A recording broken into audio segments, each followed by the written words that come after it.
നാദാപുരത്ത് വിദ്യാർത്ഥികൾ തമ്മിൽ കൂട്ടത്തല്ല്, നിരവധി പേർക്ക് പരിക്ക്. കഴിഞ്ഞ ദിവസം രാത്രിയോടെയാണ് സംഭവം. നാദാപുരം ടൗണിനോട് ചേർന്ന വ്യാപാര സമുച്ചയത്തിലും സംസ്ഥാന പാതയിലുമാണ് വിദ്യാർത്ഥികൾ ഏറ്റുമുട്ടിയത്.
നൂറോളം വരുന്ന വിദ്യാർത്ഥികളാണ് പരസ്പരം പോർവിളികളുമായി ഏറ്റുമുട്ടി. നാദാപുരം പോലീസ് എത്തി ലാത്തിവീശിയും നാട്ടുകാർ ഇടപെട്ടുമാണ് വിദ്യാർത്ഥികളെ പിരിച്ചുവിട്ടത്. 3 വർഷം മുൻപ് പേരോട് സ്കൂളിൽ വെച്ച വിദ്യാർത്ഥികൾ തമ്മിലുണ്ടായ കുടിപ്പകയാണ് ഏറ്റുമുട്ടലിൽ കലാശിച്ചതെന്നാണ് വിവരം.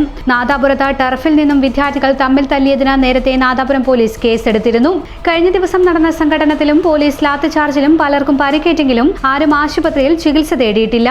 നാദാപുരം ഉപജില്ലാ കലോത്സവം നാദാപുരത്ത് പുരോഗമിച്ചു വരികയാണ്. കലോത്സവ സ്ഥലത്തെത്തിയ വിദ്യാർത്ഥികളാണ് തമ്മിൽ ഏറ്റുമുട്ടിയത്.